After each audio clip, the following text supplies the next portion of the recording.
If you've been seriously injured, Morgan & Morgan, America's largest injury law firm, will fight for the compensation you deserve if you become their client. All law firms are not the same. Morgan & Morgan is the biggest for a reason. They've won a lot. They don't settle for lowball offers from insurance companies. As America's largest injury law firm, they're all ready to take on insurance companies of every size. You can start a claim in just a click. It only takes a few minutes to see if you have a case. You can start your claim now with Morgan & Morgan by going to forthepeople.com/Pacman. The link is in the description.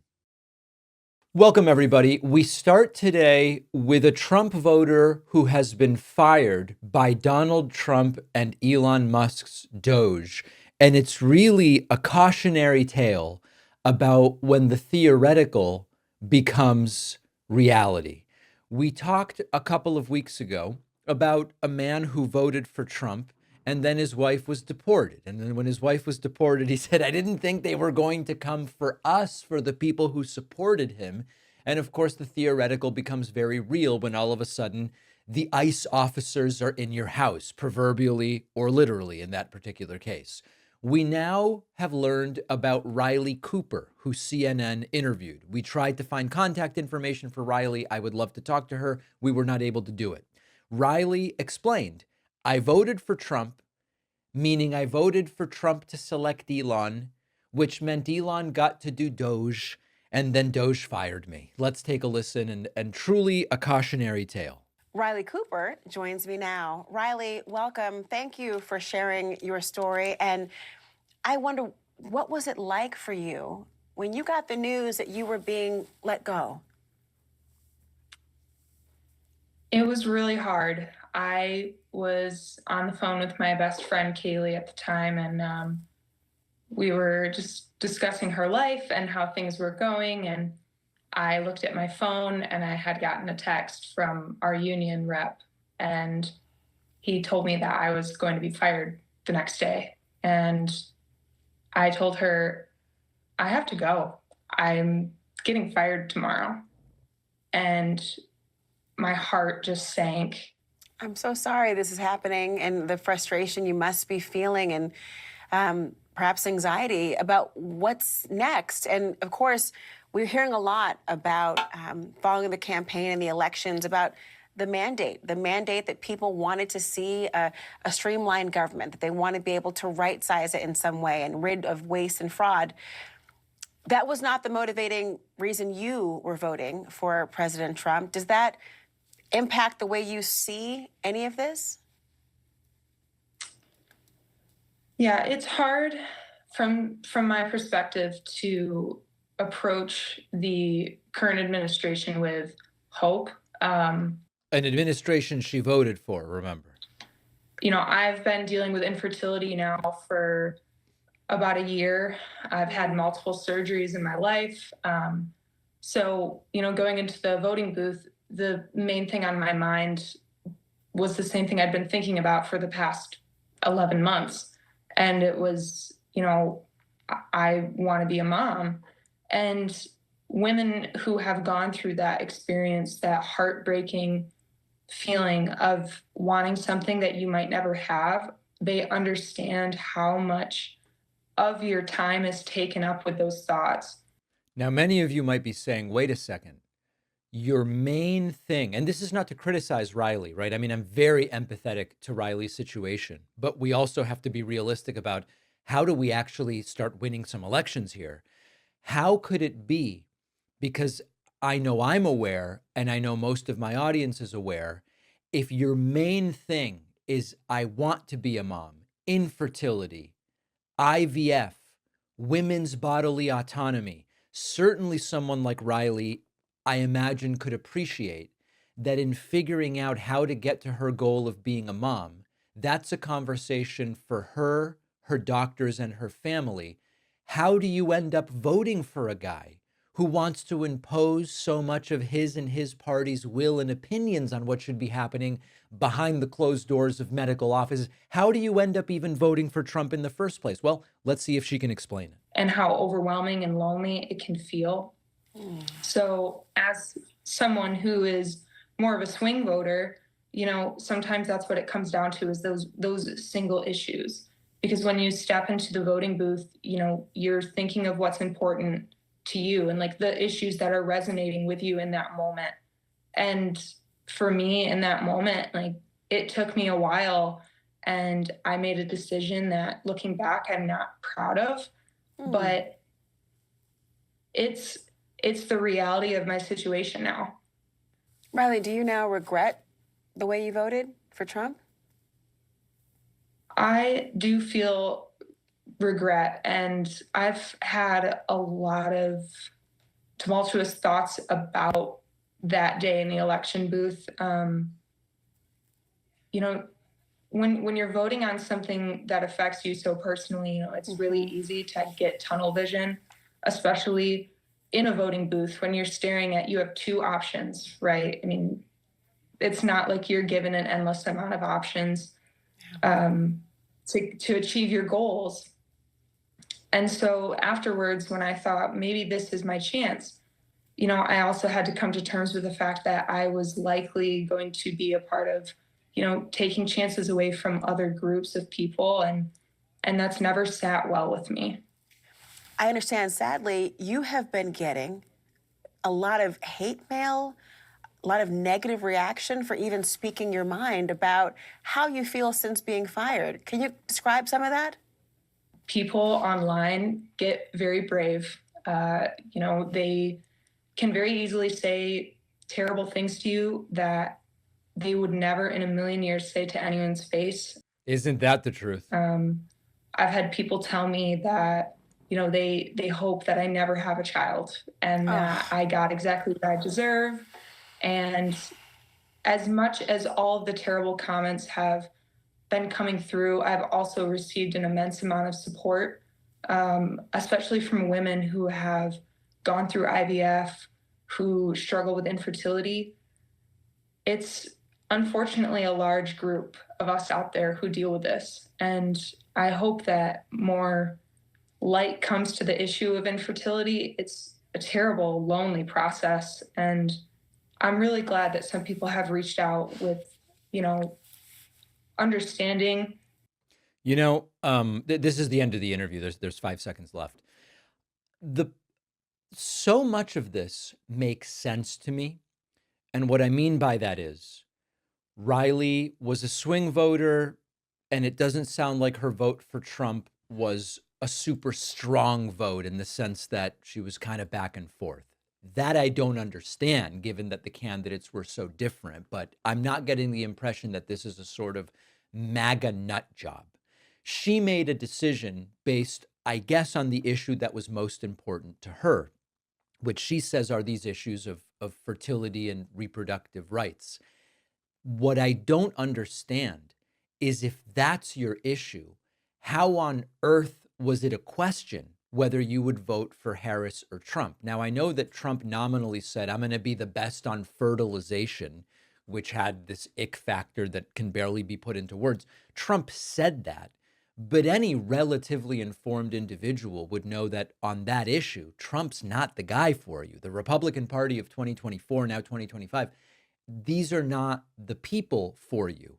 And I've talked before about how prior to my daughter's birth, we had some unexplained infertility that fortunately in our situation never led to any of the IVF or IUI or any of these things. But had it, there would be no question in my mind who is going to protect our ability to just decide what's best medically without the involvement of someone like Trump or someone equally creepy. There would be no doubt in my mind that if I was concerned about maintaining access to those sorts of things, Trump's the wrong guy. So for me, the most stunning part of this is the informational gap, where she knows what's most important to her. She's not a MAGA nut. She has now reacted to what she acknowledges was the wrong decision as far as voting. But how, as someone who Riley seems to have been paying attention, how do you go into the voting booth saying, given that this is my most important issue, I'm not totally clear on who I should be voting for? That's something that I don't have the answer to here. But if Democrats don't figure it out, they may never win again. And so we need to figure out what that answer is. Totally empathetic with Riley's situation, and she's welcome anytime on this show. And I would love to ask her these questions. They are going postmodern on us, renaming inflation temporary price movements, higher prices but not inflation, adjustments to the market.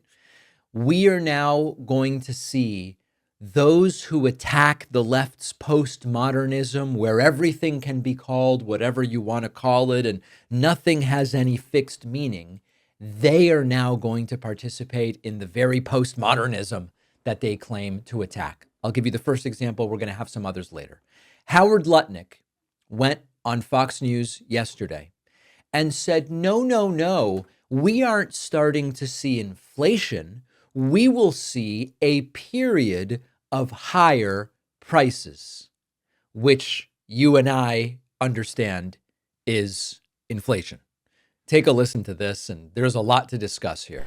Well, as the president said last night, there's going to be a short period of time where there'll be some higher prices on certain products. It's not inflation. That's nonsense. It's certain products for a short period of time.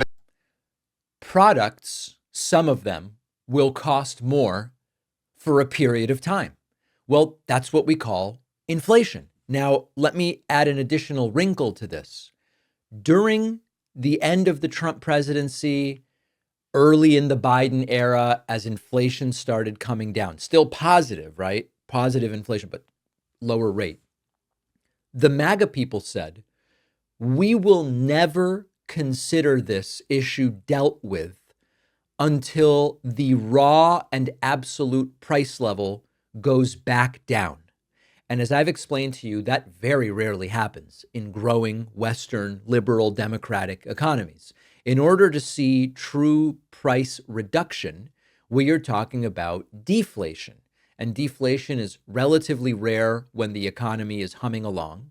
You tend to see price deflation if and only if the economy is in a decline, in a recession, in a depression. And their standard was that until you see absolute prices go back down below, for a while it was pre-COVID level pricing, which we're not going to see in this country unless we have a recession, the likes of which, I mean, it would have to be worse than 2008 for sure. But now all of a sudden, Howard is saying, well, prices will go up on some stuff for a while, but that's certainly not inflation. I assure you, unless these people set off a recession or depression, the likes of which we've not seen in decades, we are not going to see absolute price levels go down. But now they have a new definition. It's no longer called inflation. Now, I want to tell you one other way in which they are sort of dancing around the fact that the price level is starting to go up. We're starting to prepare potentially tomorrow for a negative jobs report. I'll talk about that later. The other thing they've come up with is inflation is when prices go up due to the value of money itself. And just because eggs are expensive, that doesn't mean it's inflation. Now, your head might be spinning right now and you're saying, David, what the hell are you talking about? Let me explain it in a different way.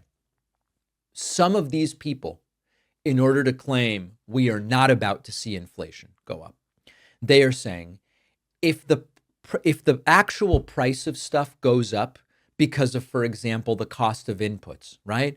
If eggs go up in price because chickens are dying because of bird flu, that's not inflation, that's a price change. Inflation would be if things go up in price because of the devalued dollar from printing money or what, and we're not doing that. As you, of course, understand, that's ridiculous and laughable. Inflation is inflation. When you look at the consumer price index, there are any number of reasons that the consumer price index might go up. It doesn't distinguish between, the cost of inputs, what got more expensive, versus the change in the value of the dollar. That's completely new. And so I want you to think back to when these people spent years telling us, guys, you can't redefine whatever you want. You can't redefine woman. You can't redefine inflation. You can't redefine peace. You postmodern people that say anything can have any definition, you're wrong about that. And now all of a sudden, the very same people are coming in and they're going, no. When stuff gets more expensive, it's not inflation. It's only inflation when it's based on currency devaluation. No. We call these price movements. No, this has nothing to, these aren't job losses. These are strategic realignments thanks to Doge. We are going to see the anti-postmodernists who say everything has a fixed and unchanging singular definition come in and say everything has a new meaning at this point in time. We can't let them do it. We have to be prepared and understand that this is what they plan to do. Remember that you can get signed copies of my first and for now only nonfiction book, The Echo Machine. Signed copies available exclusively from Brookline Booksmith at davidpakman.com/booksmith. Quick break, back after this. When you are seriously hurt, your injury could be worth a lot of money. Our sponsor, Morgan & Morgan, does not settle for lowball offers. They let you find out how much your case could be worth online in just a couple of minutes. In the past couple of months alone, Morgan & Morgan saw verdicts of $12 million in Florida. That's 34 times the highest insurance offer they had gotten. $26 million in Philadelphia, 40 times the highest insurance offer. $6.8 million in New York, 25 times the highest insurance offer. Their fee is absolutely free unless you win. Personal injury lawsuits serve a crucial role. When you suffer an injury that someone else caused, you could be left with huge medical bills, lost wages, other expenses that simply should not be your responsibility. The change to your life could range from a mere inconvenience to something you aren't even sure you can crawl out from. Either way, that is why personal injury lawsuits exist. You, the plaintiff, can hold the negligent party accountable, get the compensation you deserve and need. Did you know you can start a claim with America's largest injury law firm in just a click? It is so easy. You can start your claim now with Morgan & Morgan at forthepeople.com/Pakman or click the link in the description. The David Pakman Show is, of course, an audience-supported program. Get the full David Pakman Show experience. No commercials, and you get the show hours before we make it publicly available by signing up at joinpakman.com. We're talking just a few bucks a month that directly goes to support our show.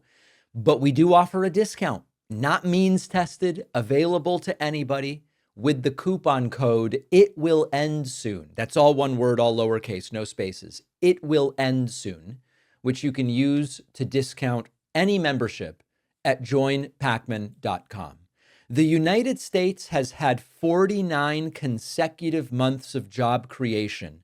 And yesterday, the rumors were that when the February numbers came in, we might see job losses for the first time in 4 years. And Larry Kudlow, Fox News host, former Trump economic advisor, on hearing about this, started to brace and say, we may be going through a period of bad news here. Let's take a look at the video, then we'll talk about the jobs numbers and what we are to expect going forward. Some very, very smart people are telling me that the jobs number that's coming out, the February jobs number that's coming out Friday, could be flat, even negative, Brookie. The GDP Now tracker from the Atlanta Fed is showing, I mean, for the first quarter, a -2.5% or -2.8%. And we've had lousy numbers on things like housing and business investment. My generic point here with respect to affordability and the economy is we're going to have to suffer through some bad news. This has nothing to do with Trump. Trump's program's not in yet. And I got people on the left who are blaming Trump. How can you blame Trump when he wasn't president, when these seeds were planted? Well, let me tell you how you can blame Trump. A lot of what's going on are Doge-related layoffs and other companies bracing to what they see going on and saying, we are also going to do some layoffs. Layoff announcements soar to the highest since 2020 as Doge slashes federal staff. This is why the numbers do relate to Trump. And we need to be fair and only blame presidents for what they deserve blame for and not for that which they don't. But the other side of that coin is we should give presidents credit only for that which they deserve credit for and not for that which they don't. Let's listen to the last few seconds of this. Well, you couldn't be more right about that because we've only been here 30 plus days. You can't turn an entire economy around in 30 days. You Apparently you can. can't bring the cost of goods down in 30 days. So listen, there's a lot to talk about here. And in fact, in the interview coming up with Bill Adair, we will talk about being objective when we do these things so that we don't fall into the same traps they fall into. Consider that Kudlow saying, this is bad news we will have to suffer through. That's a very significant shift from a year ago when Kudlow and his Fox News buddies were screaming that the economy under Biden was fake, that America was on the brink of collapse, while we saw job growth record after record, stock market all-time high after all-time high, wage growth exceeding inflation month after month. That's what they were saying then. But now, less than 2 months after Trump takes over, the bad economy is just something we're going to have to endure.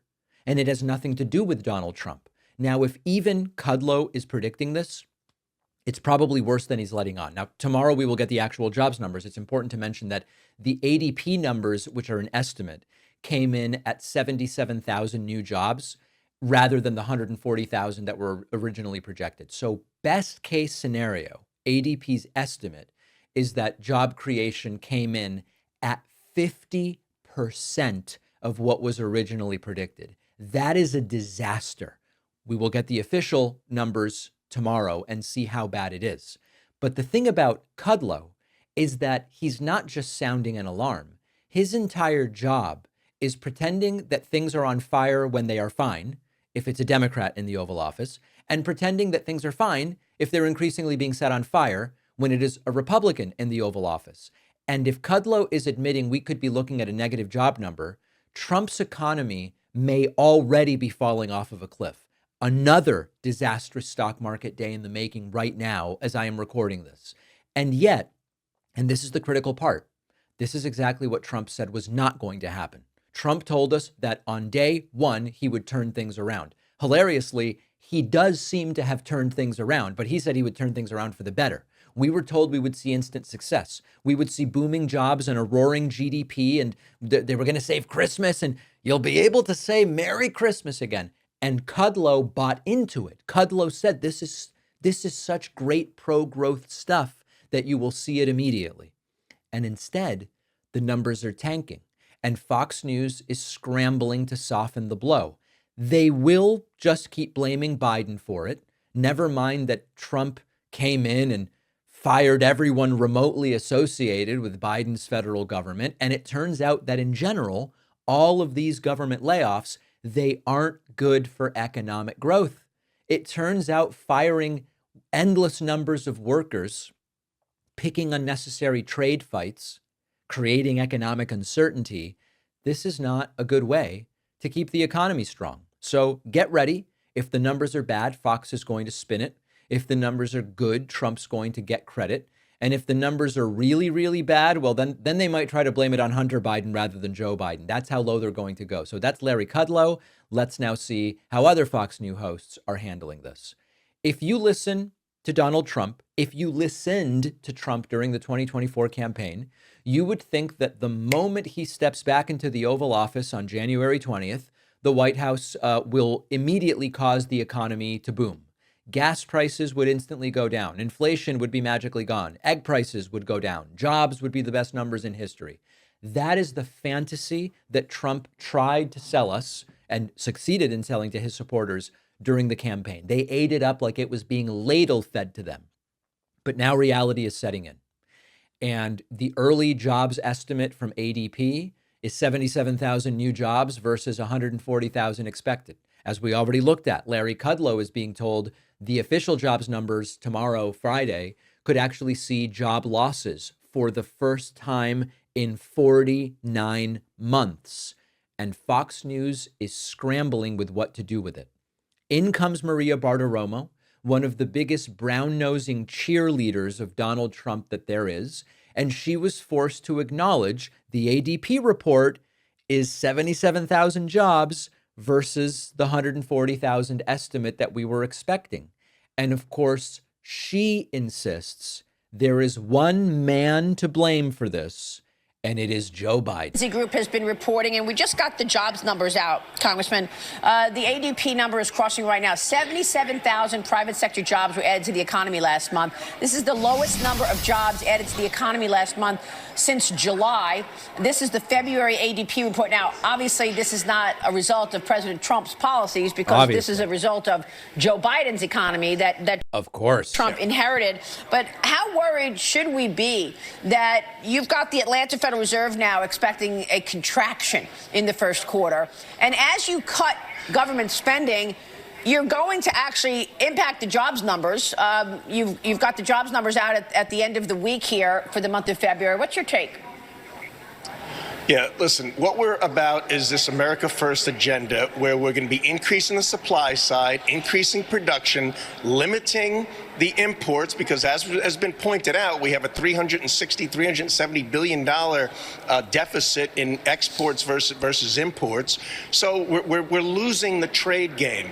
We need to build more. We need more manufacturing. We need more work being done within the U.S., and that does a number of things. Clearly, it increases jobs, Maria, but clearly it raises creates more taxpayers. It will raise revenue.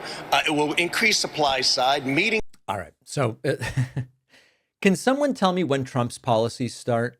When does it become Trump's fault if something bad happens? Now, let's take this seriously. I try to be fair when taking a look at economic data. Presidents just don't control everything. There is a lag with the effect of certain policy decisions and their impact. For example, Biden didn't magically tank nor save the economy in the first few months. Trump has not single-handedly created the strongest job growth in U.S. history coming out of the pandemic. That was circumstance. That was their global recovery that was happening. But Trump and his allies don't play by those rules, because if something good happens, Trump takes all the credit. And if something bad happens, it's Biden's fault or the Fed's fault or immigrants or the media. It is anyone's responsibility but Trump's. So the obvious question, which I would love for them to answer, is on what date do Trump's policies take effect? After what date should we mark our calendars and say anything that happens after this period of time will be Trump's fault? Because when Biden was in charge, Fox News and the GOP blamed him for every economic hiccup immediately. And yet now Donald Trump is back. The jobs numbers are slipping. Inflation's starting to tick up. The tariffs are a fiasco. Stock market's just dropping like a rock. And now we need to be patient. So here's the problem for Trump. He made big promises. He told voters all of the things he was going to do and how quickly. And because he did that, we should at least hold him to that standard. We are now seeing the reality. Fixing inflation, stabilizing markets, creating strong, sustainable job growth. You can't just put on a red hat and then it happens. Fox can try to spin it however they want, and they are going to. But at some point, even Trump's most loyal supporters, I hope, will start to wonder. He told us everything would instantly get better. It doesn't seem to have happened. Who is to blame for that? And who has failed to actually stick to the promises that he made? We'll see if they actually hold him accountable. Don't forget that the best way to support the David Pakman Show is by becoming a member, which gives you access to the daily bonus show, the regular show with no commercials. You also get access to our entire archive of every episode dating back a really long time, and plenty of other awesome membership perks. Go to joinpakman.com, joinpakman.com. It's great to welcome to the program today Bill Adair, the Knight Professor of Journalism and Public Policy at Duke University, also the founder of the fact-checking site PolitiFact, and author of the book Beyond the Big Lie, The Epidemic of Political Lying, Why Republicans Do It More, and How It Could Burn Down Our Democracy. Bill, there's so much in the book that I want to talk about. I think maybe as a place to start, you know what? I've had this instinct that political lying has changed since you founded PolitiFact. And as I've explained before to my audience, not completely articulately, there is some kind of difference between, you know, making a very calculated statement about the change in the deficit over a particular period of time to make it seem like it's either gone up or down as politically advantageous, with, changing a hurricane map with a Sharpie, for example, something that seems much more empirically incorrect. Can you characterize in some way how political lying has changed over time? Yeah, great question, David. I think what's happened is the lies have gotten bigger and bolder, and there's less friction for them. So when I started PolitiFact in 2007, I would say that there was more reluctance on the part of politicians, particularly in the Republican Party, to lie. And I think when you called out politicians, even in the Republican Party, there was a sense of, oh my gosh, you caught me. Yeah, we'll fix it. I remember talking to elected officials back then, and they would be like, oh yeah, I'm sorry, we'll fix that. And they would issue a correction. They would acknowledge their mistake, whatever. And I think what's happened, particularly with Donald Trump, is that it has emboldened a lot of politicians to just lie without any concern, that they realize they can get away with it. Their media, particularly on the right, the conservative media, looks the other way, or even feeds the lies, because as we saw in the Dominion voting case, that it pays off for an organization like Fox to repeat the lies, because otherwise Fox lost its audience. And so it's really troubling what's happened. And as I interviewed people for the book, it was things got worse, and it's quite discouraging. To think back to the whole Haitian immigrants eating dogs thing, they're eating the cats, they're eating the dogs, as Donald Trump would say. That was interesting in this context because initially they sort of defended it as, no, we do believe that that's true. There was a picture of a black guy carrying 2 dead geese, and it was like, that was actually not a Haitian migrant. It was just a city employee in Ohio. And then they weren't talking about geese. They were talking about cats and dogs, but they tried to kind of defend it on the facts. And then when they couldn't do that, J.D. Vance kind of retreated to, listen, we'll fabricate stories to get the media to pay attention to what we believe they should be paying attention to. And both explanations seemed to be accepted by the people that at the time were supporting that campaign, which was, if you give us some cover to continue claiming it's true, we'll go with that. If you can't defend it on the facts and you say, because everybody's against us, the media, this, that, we will then defend exaggerating or fabricating stories. And it seems that that is an environment in which there is no downside to just making stuff up. Is there no downside in that sense? At this moment, I'm afraid there isn't.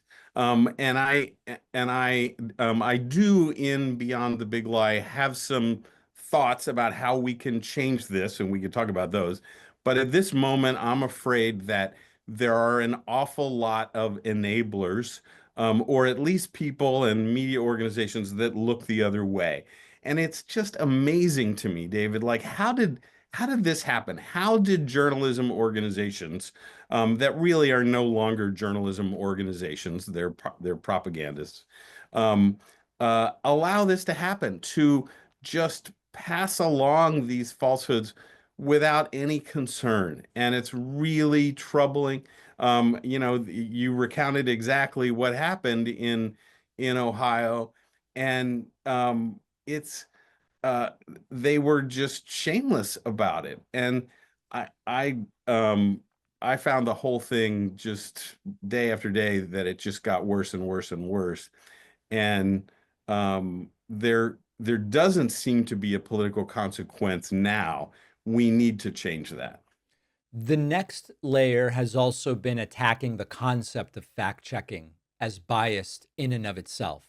And there were struggles with the debate negotiations, for example. Will or won't moderators fact check? And the 2 fact checks during the ABC debate that the Trump campaign said that it was fact checking that was biased, because those were the 2 things that were selected. alternative facts, the idea that even the concept of fact checking is in and of itself blurry. Talk about, especially through PolitiFact, because that's an organization that has also been targeted, I would say, more by Republicans than Democrats with regard to the concept of fact checking, what you choose to fact check and what you exclude.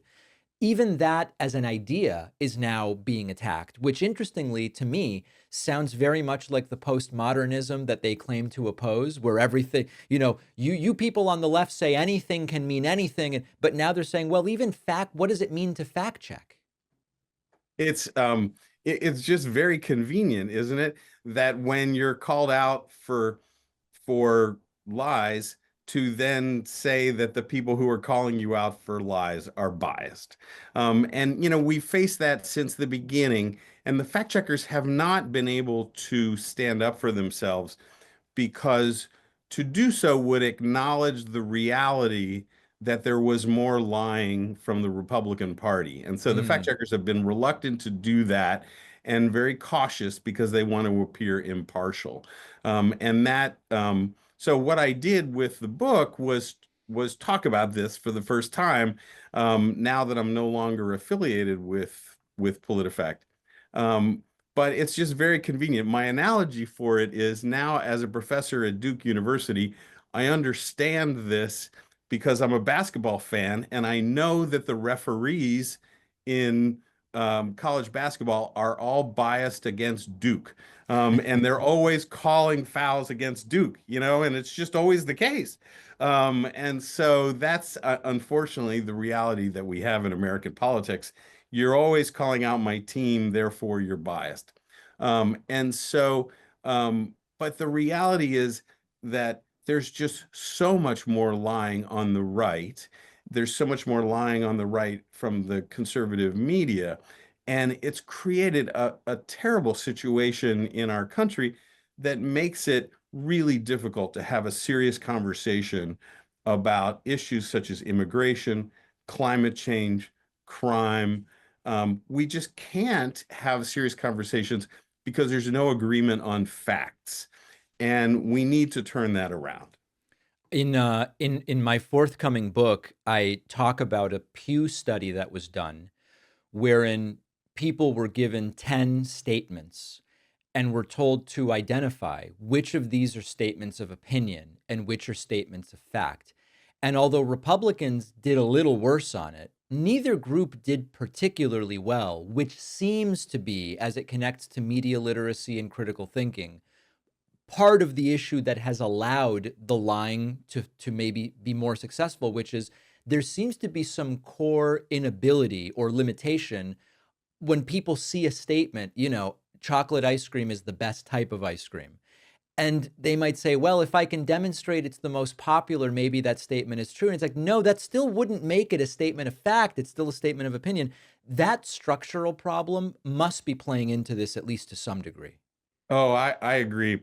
And I think, but a challenge there is so much of what is happening in our educational system is many conservatives don't want to fund things that would teach people how to be smarter about consuming media. Yes. Really what we need is media literacy. Right. And that's something that people have tried in some states with some success. California and Illinois, there's been some serious proposals that have gotten, particularly in Illinois, I know, have passed.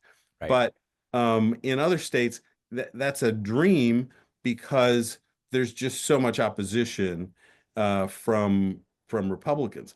But that's what we need to get that critical thinking about how people consume media and get students to understand how to read things with skepticism, how to know what to trust, how to know what not to trust.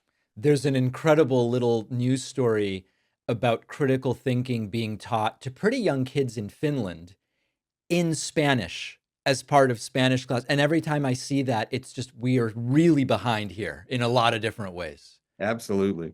What can you talk a little bit about some of the solutions for reducing the incentive for, and I guess just in general, dishonesty in politics? You bet. And this, and these are pretty bold ideas. And but I think we have to think bold here.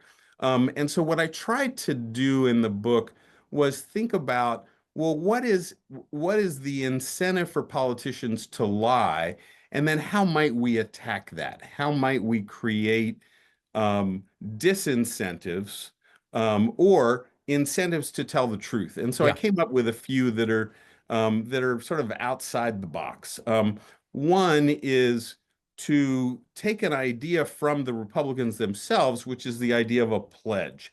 Republican politicians often sign a pledge not to raise taxes. This is handled by Americans for Tax Reform, a group run by a guy named Grover Norquist. Mm-hmm. If you did something similar about lying, did sort of a pledge not to lie, it wouldn't be enforced by any government. It would just be a pledge that then other politicians would talk about, hey, my opponent won't sign the pledge not to lie. Journalists would also get people to enforce it. I think that could have an impact. There's no reason that the Republican Party couldn't become the party of truth. Right now, we'd be appalled at that, but that's possible. And the Republican Party could change its whole approach by adopting something like that. Another one, and this is a little more far-fetched, particularly in light of what Meta has done recently with fact checkers, but would be to charge differential rates for advertising to politicians that had worse records for fact checking. But it doesn't have to be Meta, it could be other social media platforms. It could be the companies that run the ad networks, and they could charge differential rates to politicians that had better or worse rates, that had better or worse records for fact checking. Politicians need advertising to reach their voters. And so that's one way that could really create some disincentives for lying. One of the issues in general with this whole concept is that I think if you asked people who tend to be on the left, why is it that Republicans lie more? A simple explanation would be the truth about what they support would be unappealing to voters. Therefore, they must lie about it. However, if you asked the right about it, if you even got them to acknowledge that some of these are exaggerations, distortions, whatever, I think part of their argument would be because everything is stacked against us, popular culture is stacked against us, corporate media is stacked against us, online, social media, it's all stacked against us. We have no choice, as J.D. Vance said during the campaign, to contrive and fabricate stories. And it seems to me that if we can't even get an agreement on the basics of why some of these things are happening, it'll be difficult to get buy-in from the people who do the most lying to any idea, the ones that you're talking about or others, because they will say until we fix the structural bias against us, why would we agree to anything that you propose? Yeah, and I wish that, but of course to do that, they, I guess, would have to acknowledge that they're lying, which they True. won't do. Right. But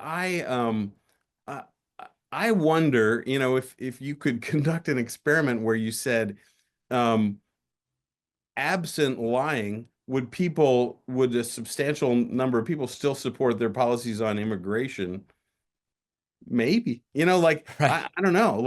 I mean, they're sort of fundamental, their fundamental factual claims about immigration to some extent are all false, or not all, but many of them are false. Like, do immigrants commit more crimes? Right. No, they don't. So that sort of fundamental, hey, they're coming to steal from you, they need to go back. They're going to take your jobs.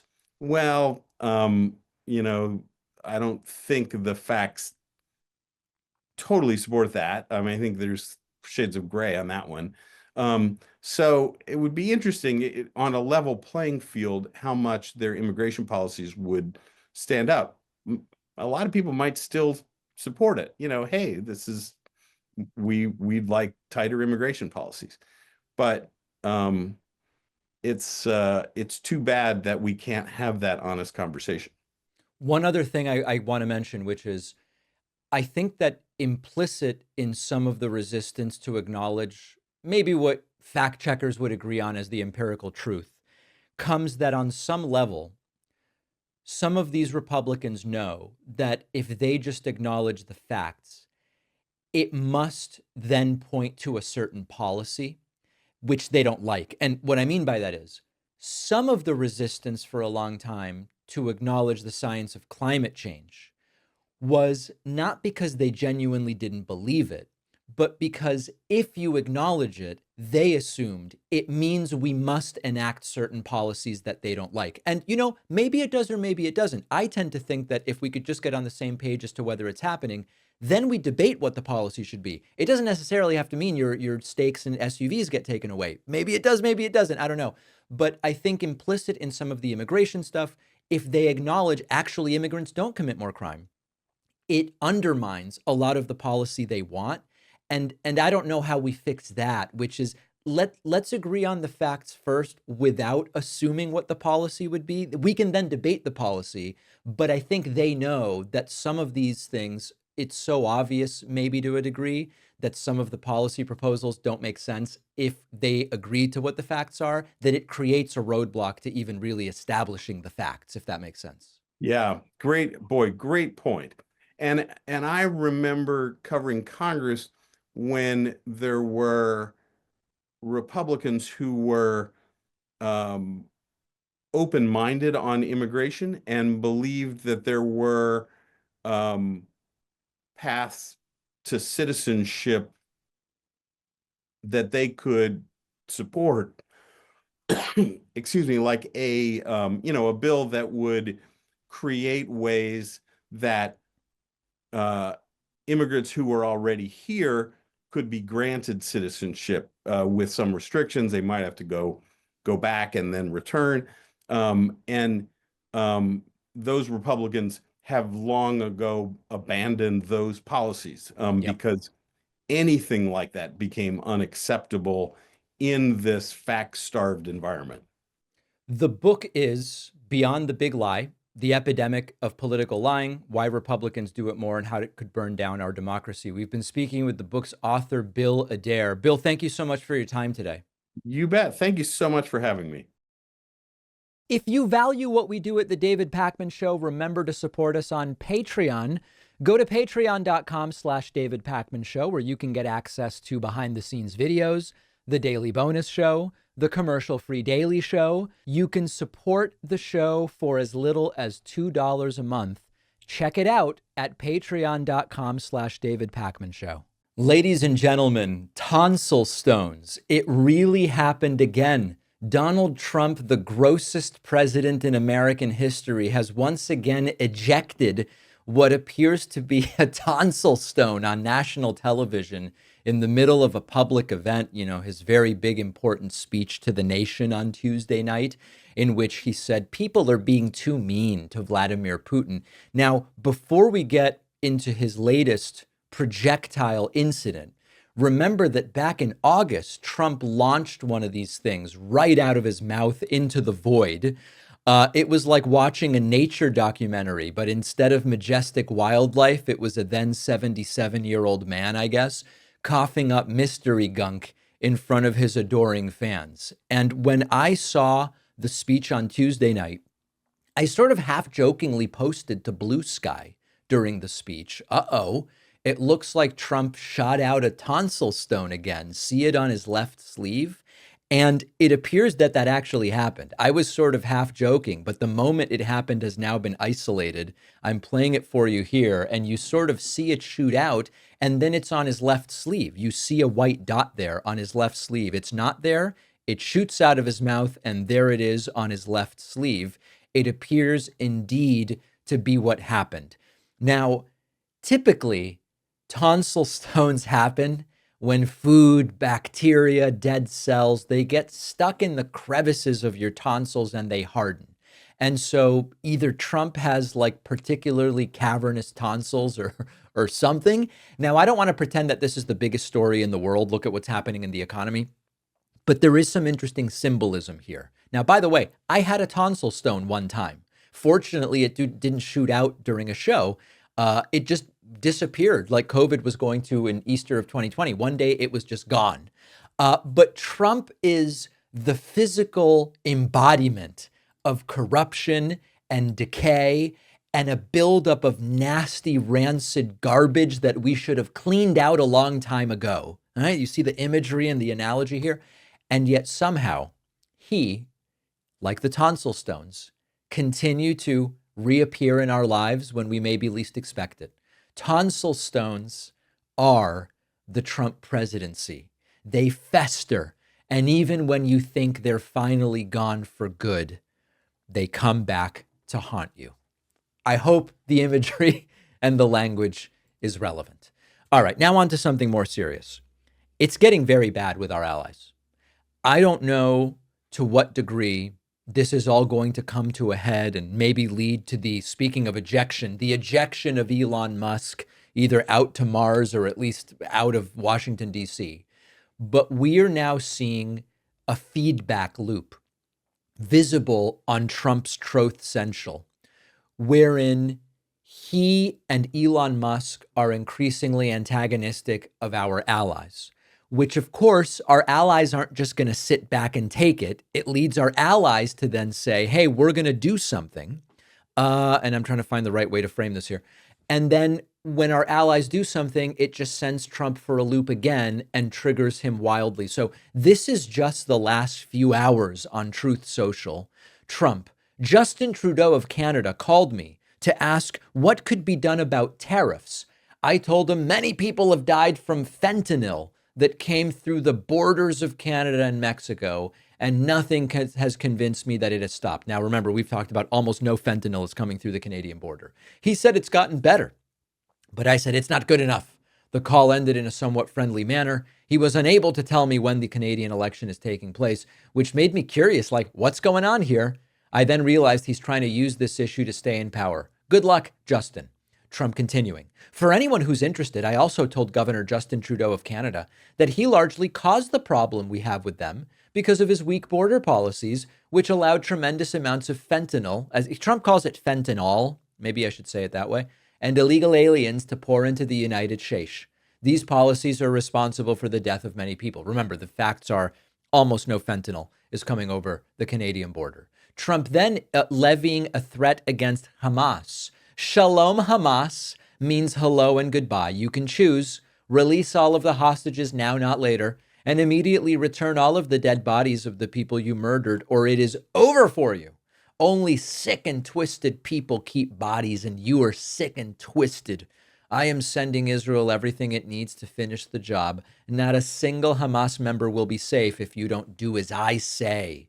I have just met with your former hostages whose lives you have destroyed. This is your last warning. For the leadership, now is the time to leave Gaza while you still have a chance. They'll gladly leave and go to Qatar and hang out in wealth that you can't even imagine. Also, to the people of Gaza, a beautiful future awaits, but not if you hold hostages. If you do, you are dead. Make a smart decision. Release the hostages now, or there will be hell to pay later. Many MAGAs love this type of talk. They love it. They're just like, oh my God, he's so tough. Trump then going after Democrats. The Democrats should lose the midterms based on their behavior at last night's joint address to Congress. All Republicans must use their behavior on men and women's sports, their very dangerous open border policy, high energy and taxes, and much else. Also, Republicans should utilize the footage provided on the total disrespect they showed to all of those that were honored that night, including young ladies killed by illegal immigrants, people with terminal cancer, etc. They didn't even have the common courtesy to stand, smile, or applause.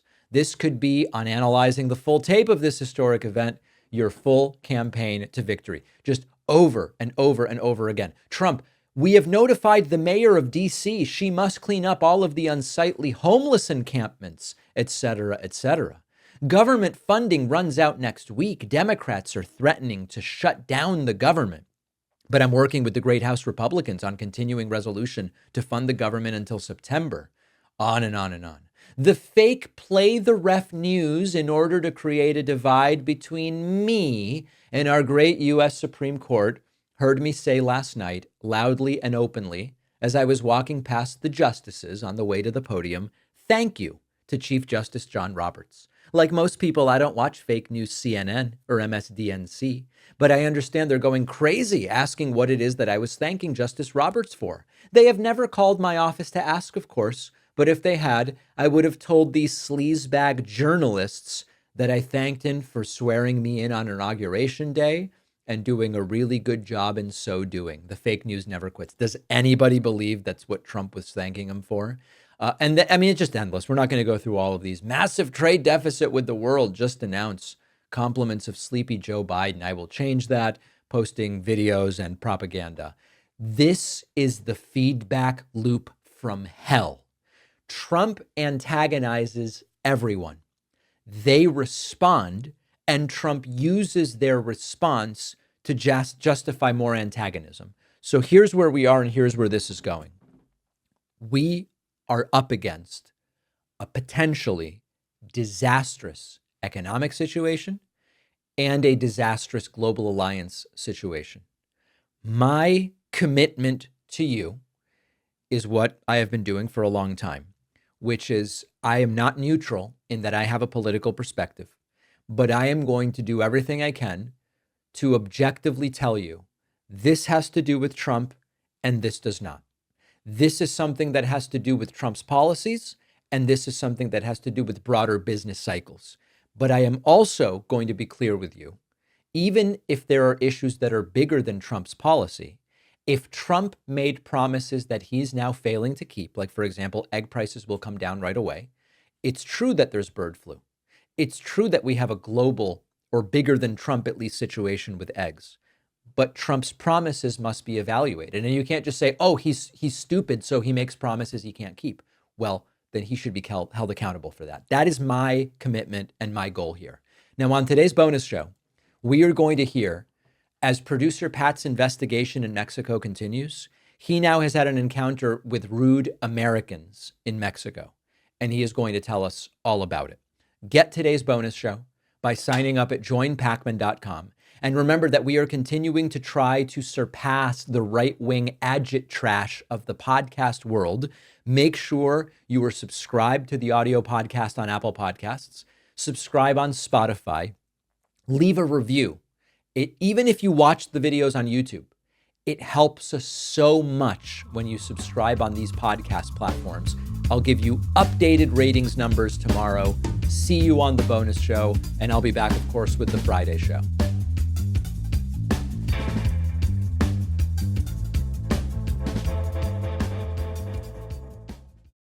Thanks a lot for watching today's show. I just want to take a second to tell you about today's sponsors. If you've been seriously injured, Morgan & Morgan, America's largest injury law firm, will fight for the compensation you deserve if you become their client. All law firms are not the same. Morgan & Morgan is the biggest for a reason. They've won a lot. They don't settle for lowball offers from insurance companies. As America's largest injury law firm, they're all ready to take on insurance companies of every size. You can start a claim in just a click. It only takes a few minutes to see if you have a case. You can start your claim now with Morgan & Morgan by going to forthepeople.com/Pacman. The link is in the description.